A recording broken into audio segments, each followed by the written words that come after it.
What's up, guys? Welcome back to Fit Body Secrets, where my mission is to bring you guys inspiration, motivation, and a ton of tips to help y'all on your fitness and your fat loss journey. And I'm going to go ahead and get myself live on Instagram. Good morning, Instagram fam.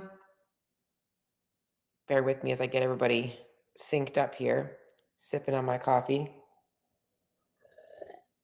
I'm going to make sure I'm live first before I start talking. Good morning, Holly. Do I have two Hollies on? Good morning, Cammie. Good morning, guys. Happy Tuesday. I honestly probably should have made this episode about bouncing back after holidays, because I know a lot of you guys are already or probably still in your head a little bit about Easter Sunday. And I hope that you guys all enjoyed your Easter holiday. Mine was like super busy. I've had two really busy weekends, but so like nice and like low key also. But fun stuff. I didn't make the traditional Easter dinner this year, but I still felt like I was cooking all day. So it's crazy how that works out. I actually made a delicious, healthier carrot cake. The entire cake, I think, had like less than 500 calories and had like 46 grams of protein. And I wouldn't recommend always doing that, because obviously sometimes the real thing is the real thing. And it was definitely not the same as having that piece of carrot cake, which I love, but it was a nice substitute, and I did absolutely love it. But today's topic, we're not going to be talking about that. Good morning. Is it Jabi? Hopefully I'm saying your name right. Today, guys, we're going to be talking a lot about protein. I just made a post on my social media. If you guys have questions regarding protein, you're like, protein, this is so boring. Well, protein is the most important thing you take in. It's the most important nutrient you take in. If you ever are like, what do I eat? And you're like looking for something, it's protein. Like, this is like, your diet should be protein at every single meal. And I'm going to talk more about, how much protein do you actually need and all that kinds of stuff. But protein is the most important nutrient that we take in. And there are a lot of things that can go wrong if we're not getting in enough protein. And I also want to go over some nuanced things that you guys might need to hear about that are important regarding protein. So if you guys have questions as I get rolling, please feel free to obviously shoot them out here for me, because protein is required no matter if you are looking to lose body fat, lose weight, if you're looking to improve your performance in the gym, if you're looking to improve your hormones, if you're looking to look and feel younger, if you're looking for your hair, skin, and nails to look better, you need to be focusing on protein. So the first thing I'm going to start with is diving into a little bit of the stuff that are signs that maybe you are having insufficient protein intake. Now, I want to start by taking a step back before I go into protein specifically, that this is where people go into this like whole calories versus macros debate. Is sufficient calorie intake and protein intake should be the base of your diet no matter what. But I'm going to focus primarily on protein today. So these are going to be some signs of insufficient protein intake. And why I mention that is because often insufficient calorie intake can also lead to a lot of the similar problems. However, even in a calorie deprived state, if you're getting enough protein, sometimes these things are going to be more minimized. So the first thing you're going to see is muscle loss or poor muscle recovery.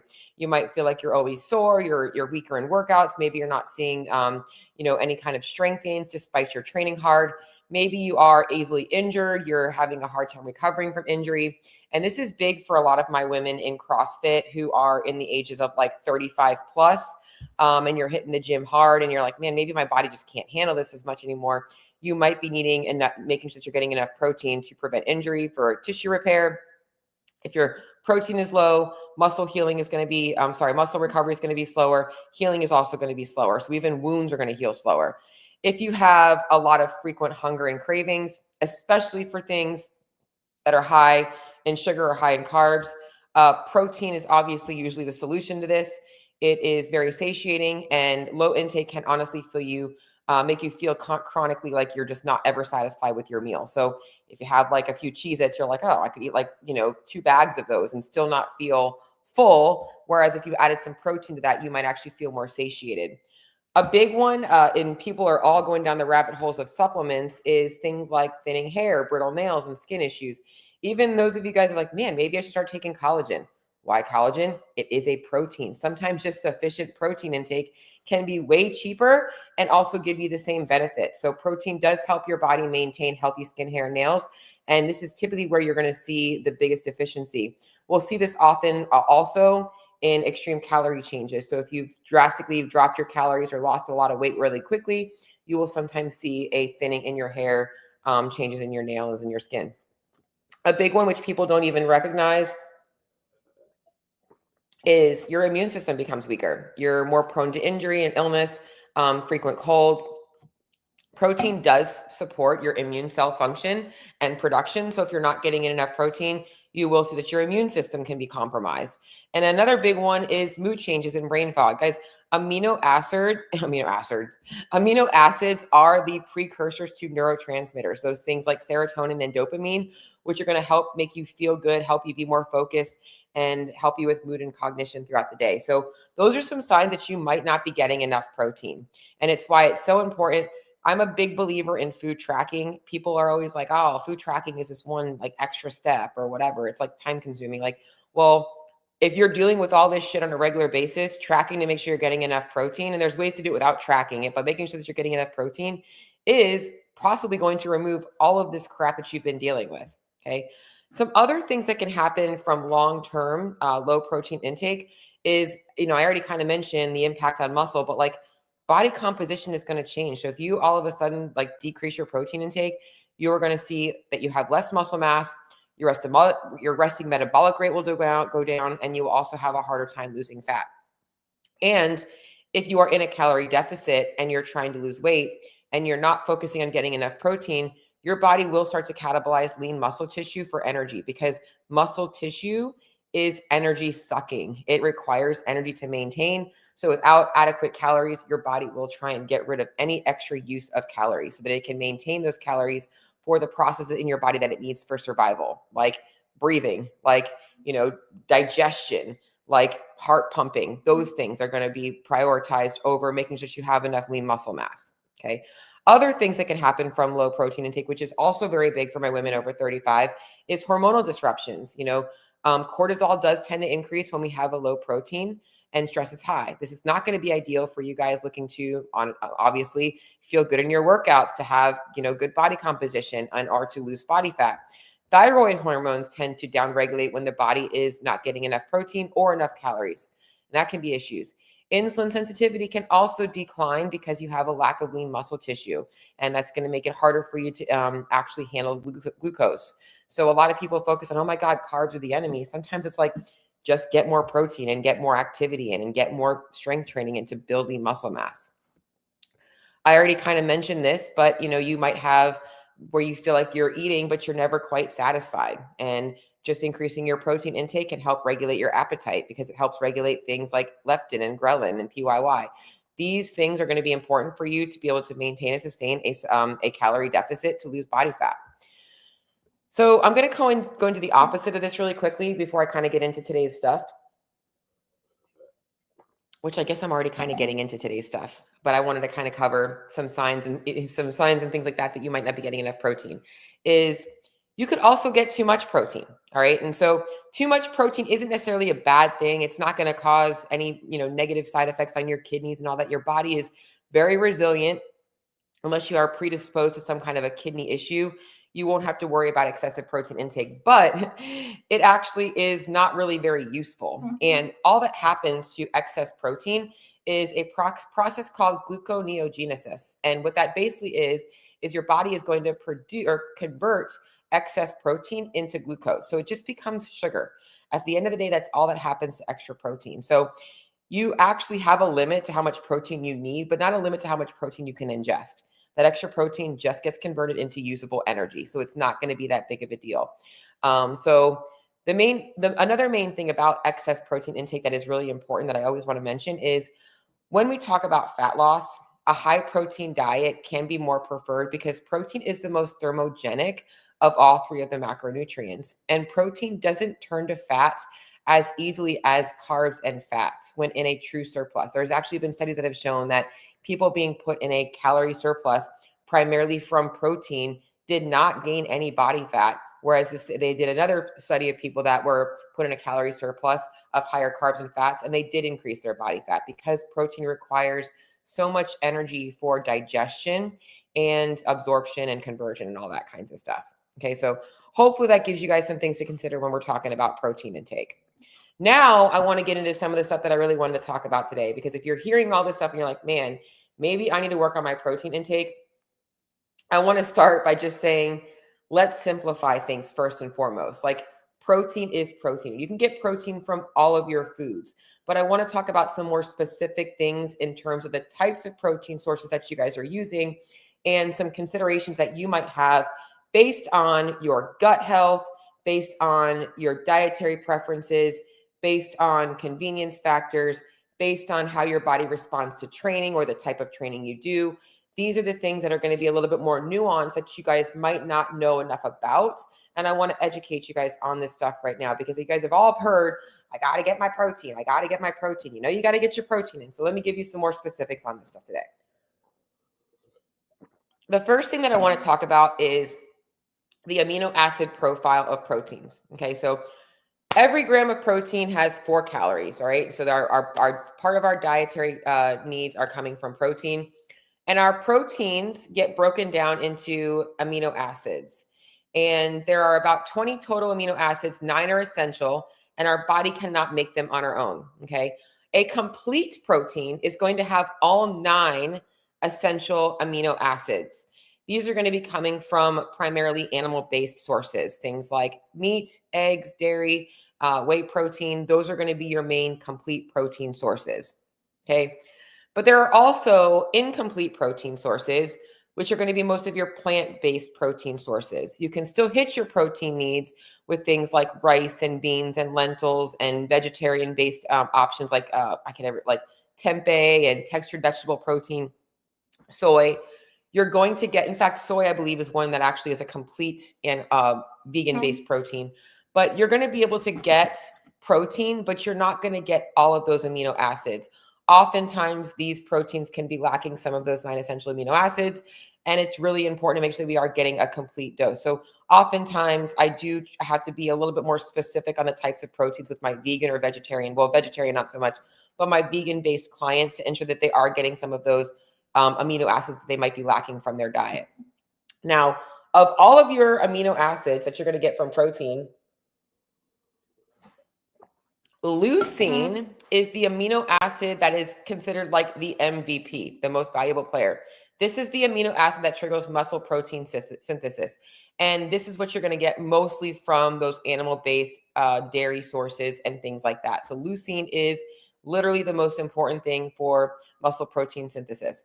When we're talking about muscle protein synthesis, which I'm going to get into, this is basically how your body builds lean muscle tissue. We've got muscle protein breakdown and muscle protein synthesis. We need that leucine to help with muscle protein synthesis. Now, when it comes to protein intake, okay, there's a lot of myths out there about how much protein you can absorb per meal and all this kinds of stuff. And it's because a lot of people get hung up in confusing muscle proteins or protein synthesis with protein digestion or protein absorption. And there are 3 different things, okay? Protein digested, protein absorbed, and protein synthesized are 3 different things that we have to cover, okay? So protein digestion or protein intake is, hey, hypothetically, I tracked my food today and I logged 160 grams of protein. So I ingested 160 grams of protein.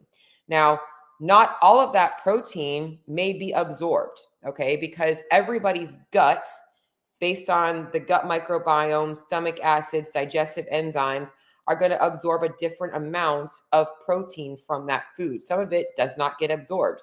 Nutrient absorption is a problem for people that have gut issues, and why oftentimes they have to overshoot things like protein in order just to get enough protein to be absorbed for their body while they are dealing with trying to find the root cause of their gut problems. Okay, so protein intake, we have to digest it, and then it gets absorbed into our body. There are different types of proteins. We have fast digesting and slow digesting proteins, just like we have fast digesting and slow digesting carbs. And oftentimes people that struggle with a lot of nutrient absorption, need to have a little bit more of the faster acting, quicker protein absorption. I'm sorry, quicker digesting proteins to help get those things shuttled right into their bloodstream. And this is where things like isolated whey protein can be really helpful. It doesn't have to go through so much of the digestive process. Other things a little bit more slower digested, like casein protein or different types of animal-based proteins, or things that have a lot more things to break down, are going to really keep you full a little bit longer, but sometimes for those people can be hard for them to digest. So the most important thing that I want you guys to know right now is that based on your gut health, you might need a little bit more fast digesting protein, but also for satiation factor, I want you guys to recognize that having a bunch of fast digested proteins isn't going to leave you feeling as satiated, because it's kind of like drinking your carbs. It's going to be quick digested and you're going to be hungry again. So depending on where you're at, I do really try and focus on getting my clients to eat more of their protein rather than looking for a lot of those fast digested sources, because those things can be a little bit more satiating in a fat loss phase. Now, there are times when fast digested protein can be helpful. If you're somebody that's in the competition setting, so it's like you've got like 3 or 4 workouts in a day, and you're going like you've got to work out at like 9 a.m., 12 p.m., 2 p.m., 4 p.m. Those faster acting digested proteins are really going to be helpful for you to improve your performance and recovery, because you don't have, your body's going to be under that chronic stress all day. But for the most part, for most people generally, if you're getting some good protein in every few hours, even when I'm going to talk a little bit about more like workout timing and stuff, you don't have to really stress so much about like, oh, I've got to get like this fast digested protein here and this like slow digested protein here. It's mostly understanding that you have to just make sure you've got enough protein in your bloodstream. Okay. So now let's talk a little bit about protein synthesis.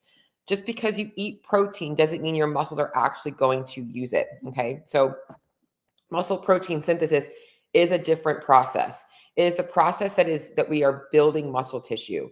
And it is triggered from a combination of resistance training and adequate protein being available, primarily, especially from leucine. Okay. So we need to have a balance of muscle protein breakdown and muscle protein synthesis. So when you're training, you're breaking things down, and that's going to trigger the body to synthesize more protein to build things back up. So we need to have that training response in order for our body to utilize protein, and we need to have the protein available for that. But this is where we can kind of go into the nuanced stuff where people are like, you may have heard your body can only synthesize or absorb so much protein per sitting. And I want to really talk about this because this is such a myth, okay? Protein absorption and protein synthesis are 2 different things, as I've already said, okay? So if you have a meal with 60 grams of protein, it doesn't mean that your body is only going to absorb 30 grams of protein. That's not what happens. Your body doesn't like all of a sudden be like, oh, I'm only going to take this 30 grams of protein. The rest of it's not going to do that. Your body stores it. And when your body throughout the day, when your body is breaking down muscle tissue, whatever you're doing, your body is going to access those stored amino acids to help with protein synthesis. So while it is important to make sure that you are getting protein spread out throughout the day for better absorption of that protein, as I mentioned, because too much in one sitting can be hard on the body to digest, having protein in larger amounts, throughout the day is okay. Your body's not going to just all of a sudden just trash that protein. It does get stored in your body, but it can be better for absorption of it if our nutrients are spread out. And this goes for all nutrients. Okay. You're going to feel better. Your gut's going to perform better for your body to absorb things and digest things if it's getting some frequent feedings throughout the day. We could talk about frequency of feeding in another episode, but really every, call it 3 to 4 hours, thinking about taking in some quality protein is a good rule of thumb for you. As long as you have adequate amino acids available, your body is going to be able to be able to synthesize protein. So don't overthink that kinds of stuff. Okay. So let's talk about how much protein you actually need. And I'm going to go into, I have a bunch of stuff that I want to go into with this. As I mentioned, absorption matters most, but a good place to start is around 1 gram per pound of body weight or goal body weight. Okay, so if you are looking to lose weight, looking at your weight that you're looking to sit at for maintenance. If you're looking to gain weight, looking at the weight you want to sit at for maintenance. And if you are in a fat loss phase, being on the higher end can be helpful because it does help protect lean muscle tissue and will help you feel more satiated. So sometimes in a fat loss phase, I actually might overshoot this a little bit for people. Now, I have seen horrible diet plans from people that have come to me that are, I have a population of people that maybe have like 50, 75, even 100 pounds to lose. And it's a female and she's like 5'5" and she's like over 200 pounds and she's trying to eat 225 grams of protein a day. I'm like, yo, you do not need to be eating that much protein. Like your body is not, especially if they're not working out. I mean, God, that's a lot of protein for someone that's maybe working out 4 times a week. You don't need all that protein. And that's just an uneducated coach telling you that you should be eating 1 gram per pound of weight. And that's what they're telling you. Okay. So you have to look at goal body weight or ideal body weight is another good one to look at. So if you're not really sure what your goal body weight is, this is where pulling out like a BMI chart can be helpful. What is like a typical weight range for somebody in my height to give you a general idea of where your protein should be. Okay. You can, like I mentioned, you can overeat protein, but it's really hard for your body to store protein as fat unless you're getting an abundance of calories from carbs and fats, in which those calories will start to become stored as fat. But most people tend to undereat protein. It's the hardest nutrient for a lot of people, unless you have for a period of time followed a diet that is very protein based. So this is where I do kind of like the whole, I'm not big on diet trends, but things like carnivore, paleo, anything that's really pushing protein as the main focus can make it really easy for people to adjust to eating a protein-based diet, which every meal when we're eating should have some form of protein. Okay. It is the best, like I mentioned, to kind of get it spread out throughout your day. So waking up, have some protein, and your snacks have some protein. Every meal should have some protein. People tend to really overthink this, like way, way, way too much. Like I think the easiest thing that I've always reminded myself is somewhere between 4 and 6 ounces of a cooked protein. If I'm adding dairy to it, I can probably cut that by, like if I'm doing 6 ounces of lean protein, probably go down to 4 and add some dairy. Dairy-based proteins is usually like 1 to 2 cups. Keeping it super simple because that usually gives you the basics, and then you can just tweak amounts based on your needs. So don't overthink that.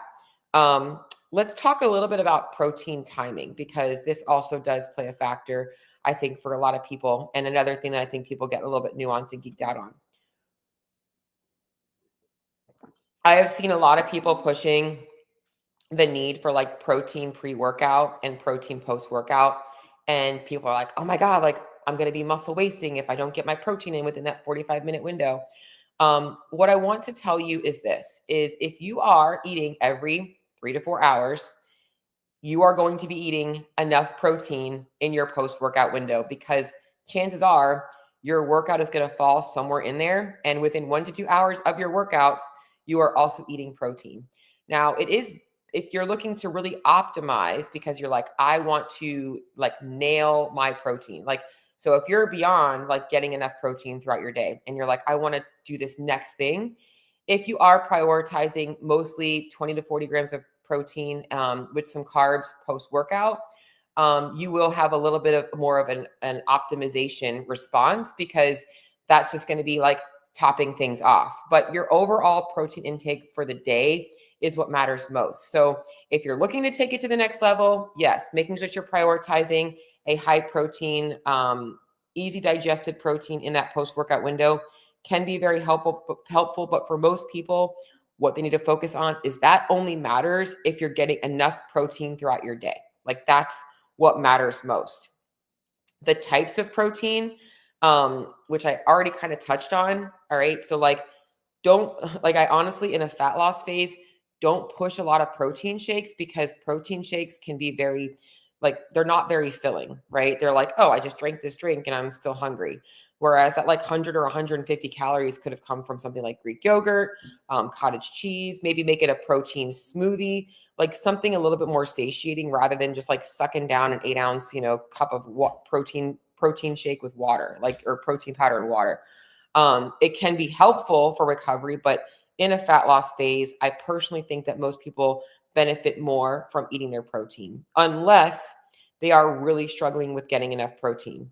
So if you're looking to optimize, there are 2 to 3 places in your day that I would really make sure that you're putting enough protein.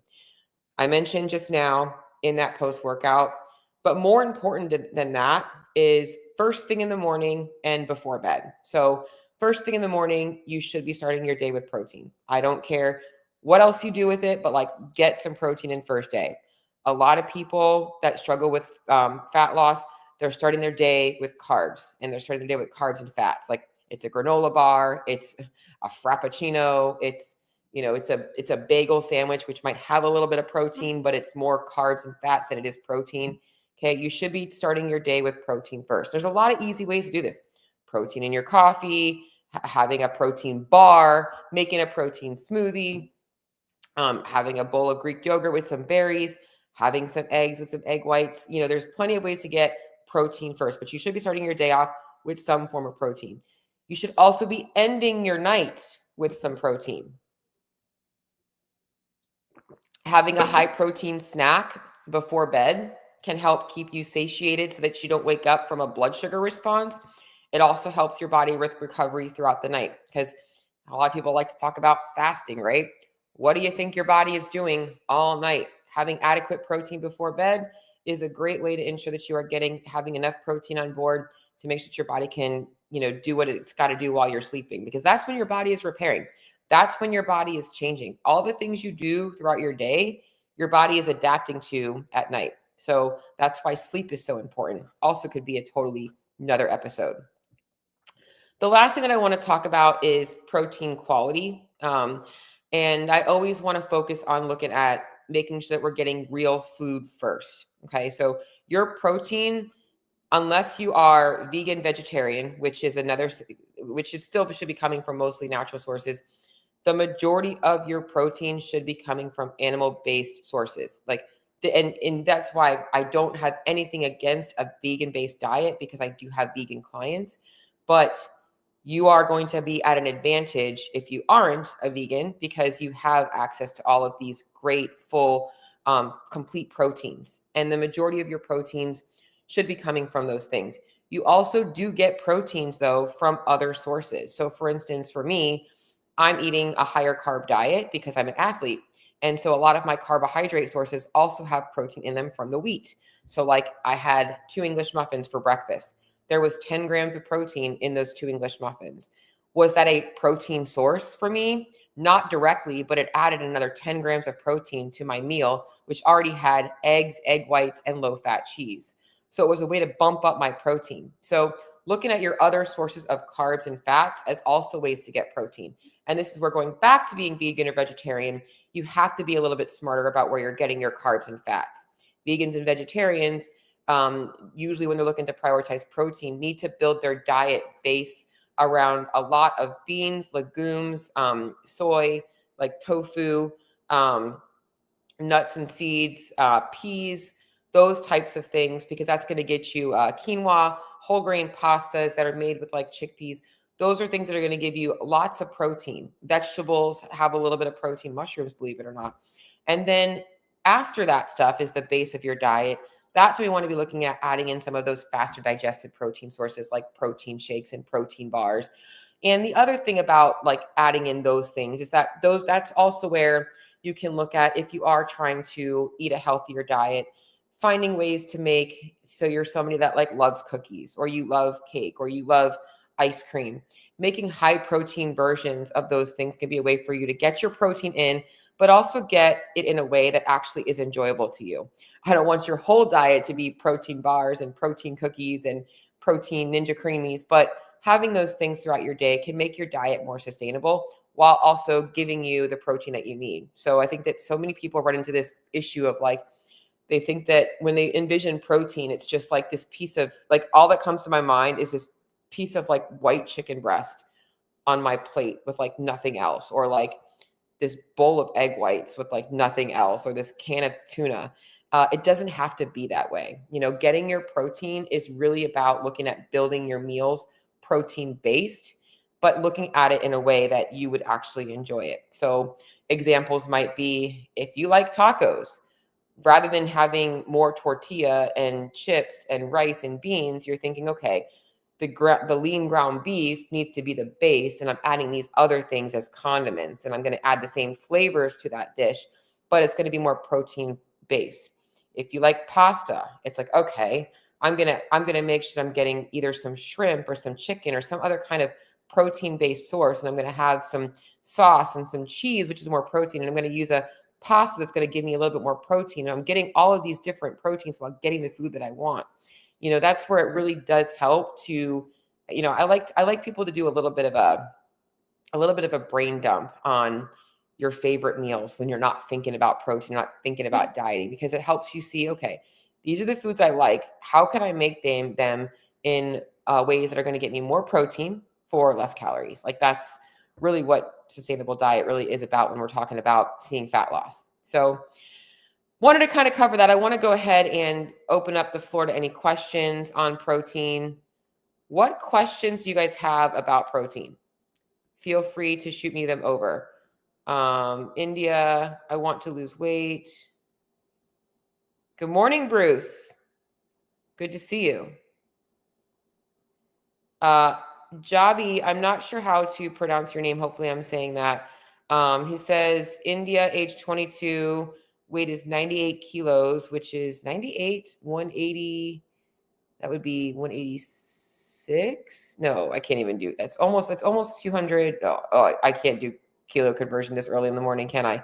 90 times 2 is 180 plus 16 is 196. So you're about 220-ish, 215 to 220-ish, I believe. And 176 centimeters. So, I'm not good about that either. That's probably, I'm going to think 5'9"-ish, maybe. Maybe I'm off. Started going to the gym. So my suggestion to you is, if you're trying to lose weight, to start keeping a food diary. That's step number 1. Okay. So we talk about fat loss. The first thing you got to do is, this is not the topic of today, but if you guys are like, hey, I'm trying to start a fat loss journey, this is how simple it is. Start tracking your food. Like, let's see what's going in, because in order for you to lose weight, we have to know why you're gaining. That's step number 1. Just start keeping a food diary. And then from there, you can start adjusting based on changing calories, changing macros, getting enough protein. What other questions you guys have today? It does not have to be about protein, but it can be about protein, because I'm going to be signing off here pretty soon. Guys, protein is so important. You cannot go wrong by getting, even if you get too much protein, you can't go wrong. I know I mentioned you don't need that much protein, but if you get too much protein, you're covering the bases. And I think the other thing that I really wanted to touch on is making sure that you understand the difference between protein taken in versus protein actually absorbed. But what other questions do you guys have about protein? Protein sources? What about fitness? What about fat loss? Everybody feeling good after the Easter holiday? Nobody's dealing with any post-holiday food remorse? Nobody wants to talk to me.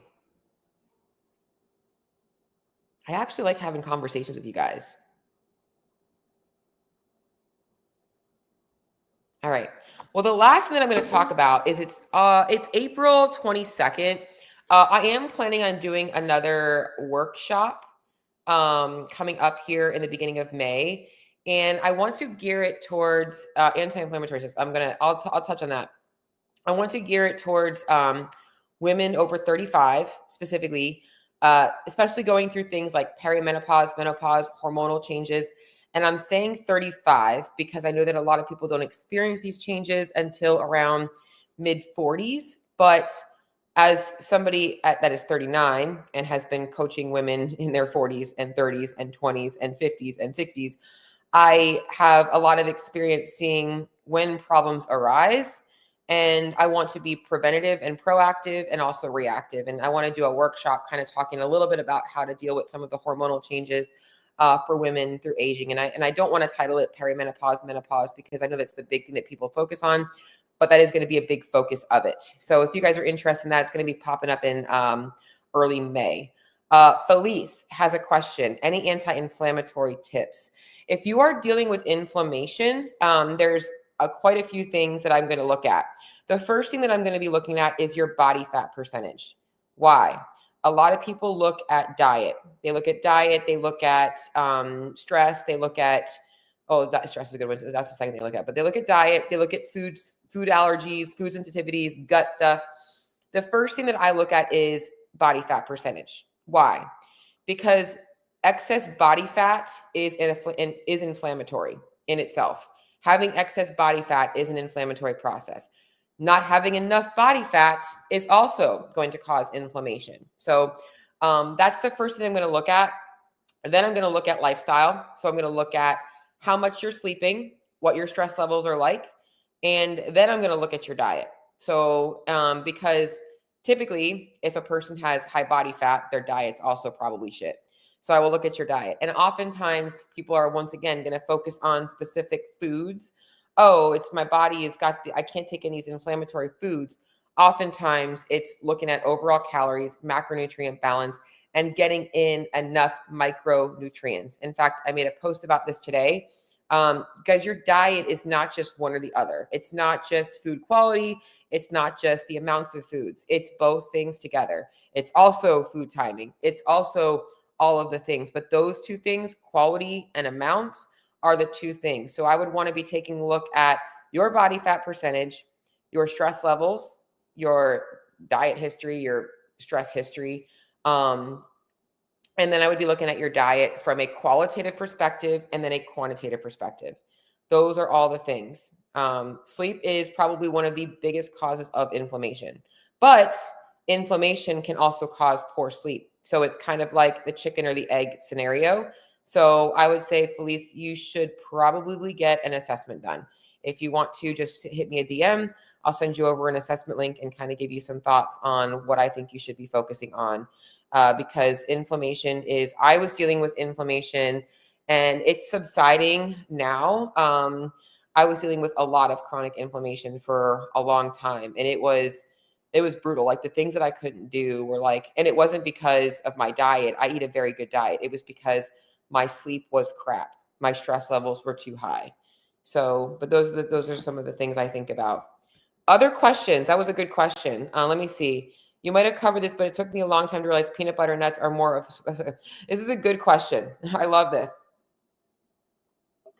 Those of you guys, speaking of like food quality, Judy had made a good comment here, is a lot of people look to things like peanut butter as a source of protein, or nuts as a source of protein, because that's what back in the day, or you'll see a package that says 8 grams of protein per serving. You're like, oh, high protein.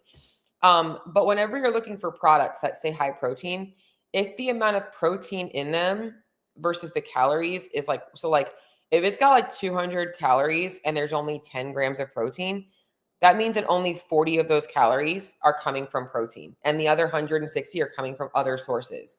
So if you think about how much of that food you would have to consume to get enough protein in that meal, you would eat like 600 calories for 30 grams of protein. That's not going to give you a high protein source. I already mentioned that that's also not a complete protein. So you do want to watch your protein sources, because often protein sources can be also sources of carbs or fats or both. Protein bars are another big one. People eat protein bars, super dense in calories. Maybe they have 20 grams of protein, but they're also getting another 20 grams of fat, which is 180 calories, right? Like, so it's things like that you got to watch out for. And that's where she also mentioned, being careful with the types of beef. Beef is a great source of protein. It's also a great source of nutrients, but eating a lot of high fat beef is going to give you a lot more fat than it is going to be protein. So you have to balance that out with some leaner sources as well. I try and stick to, for myself, mostly top round, extra lean ground beef or lean ground beef, top sirloin, filet. Filet is going to be a little bit more in fat, but it's delicious. But I try and avoid a lot of like the ribeye steaks and New York strip steaks and ground beef that is like less than 90% lean. So those are all things that I would also watch out for. But thank you for adding that, Judy. Any other questions about protein? I want to make sure I covered everything. I'm going to end this on some key takeaways for you guys. Okay. So key takeaways. 1, make sure that you're looking for signs of protein insufficiency, like hormone problems, hair, skin, and nail problems, poor energy, lack of results in the gym, like you're not seeing muscle definition, lack of weight loss, poor appetite. All of those things are signs that you might not be getting in enough protein. Okay. Remembering that not all protein taken in is going to be absorbed. So your protein needs might be different than the typical person's, because if your gut is off, you might need to have more protein and maybe a little bit more faster digested protein to bypass the gut stuff that you got going on. Okay. We want to address the gut stuff, but that might help. Protein timing can be helpful, but only if you've got the basics covered, which is you're getting enough protein overall in the day. And for most people, that's going to be about 1 gram per pound of body weight or goal body weight. Okay. From there, we can look at making sure we're getting protein around our workouts, first thing in the morning and before bed. Okay. Those are some of the basic things that I want you guys to cover today. And then lastly, obviously, not all proteins are created equal. You want to make sure that you're getting in proteins that are going to be full of the 9 essential amino acids the majority of the time, but also looking at other sources of incomplete protein to help top things off. So that was pretty much it. If you guys have questions about not just protein, but nutrition in general, you have other things that you guys want answered, please feel free to reach out to me. I always love having good topics for this. And as I mentioned, I will be doing a workshop next month going over some things for women, hormones, and the impact of aging and hormones with our body composition, health, all that stuff, and kind of giving you guys a food forward focused way to address those problems.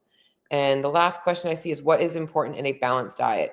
Exactly what you just said. Have a balanced diet. A balanced diet should be full of nutrients, so protein, carbs, and fats, getting in plenty of micronutrients as well from your fruits and vegetables, and making sure that you're eating consistently throughout the day to keep your energy levels optimized. That's in a nutshell, balanced diet. When we talk about balanced diet, I think the main thing is like knowing what are your overall goals with your diet. That's going to help me help you more, so like there's goal specific changes to a balanced diet that we would need to make to see changes. All right. Well, I think I am signing off for today, but if you guys have any other questions, and Javed, I guess your name is, I hope I'm saying that right, or Javid, I can't pronounce that. Hopefully I'm not butchering your name. People butcher my name all the time, though. It's okay. I will talk about this a little bit. In fact, I'll make an Instagram post about this today to kind of go over what is a balanced diet. Balanced diet just sounds so boring, though, doesn't it? But it's honestly, if people realize how much the basics work, you would remove so many years and time of like frustration and wasted energy on things that just don't matter. Basics works every time. So that's all I got. If you guys have any other questions, you know where to find me. Shoot me over a message, and I will talk to you guys all next week. Have a good day.